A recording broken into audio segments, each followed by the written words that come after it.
I was really lucky, blessed. I'll say blessed. I do remember when we first got to São Paulo to MTC there, I felt a little bit of humidity. It was like, okay, yeah, this is really humid.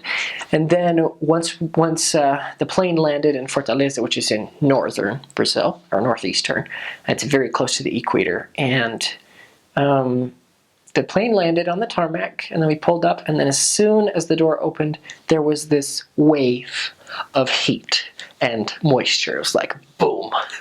And we were all sitting there, it was like, whoa, it's going to be like this for 2 years. And the sisters here was like, man, this is going to be interesting.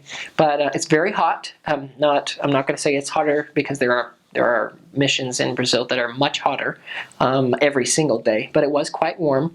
So that was very interesting. And got off the plane, saw my mission president and his wife and the assistants that were there with us.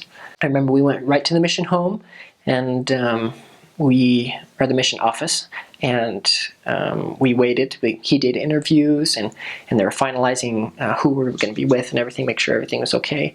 And then they called us, and we had heard a little bit about a certain area of the mission that was almost the promised land, so to speak.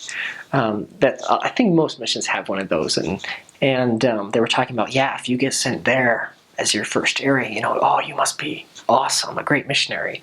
I mean, you're just getting there, so how are you going to tell, really?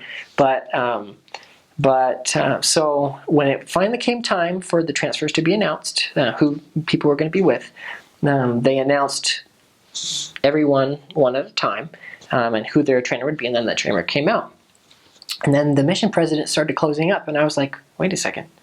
He didn't call my name, or like, this elder or that elder or that elder. It's like, what's going on? And they said, oh, and the people who haven't been received, they will be getting on a bus, and they will spend the next 11 hours or 10 or 11 hours going to Juazeiro, where they will be trained. And that was the area, the crazy place. I was just like, oh my gosh. And then when it came, he announced a couple of them. Then he announced who my trainer was going to be. And it was really cool because, and I had known this, my cousin actually served in my mission, and he had been transferred to Juazeiro, this area that it was an entire zone, a couple transfers before. I think it was when I was in the MTC that he was transferred there, and so he announced it, and I was going to be trained by my cousin. And I don't have any brothers. I have 4 sisters, and this cousin of mine is the closest thing I've ever had to a brother. I've spent every Thanksgiving and Christmas with him at his house, or Christmas caroling or whatever, him at my house. And so it was a very tender mercy of the Lord that he got to be my trainer. And so the experiences that we've shared, we still share them today. And people are like, hey, have you been in contact with your trainer? And I'm like, I hope so. I see him all the time. And it was really blessing because I got to spend my first Christmas on the mission with the missionary, the elder, that I'd spent all my Christmases with my whole life, practically.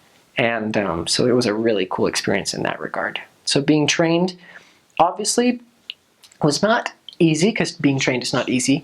And I'm not going to say it was perfect, because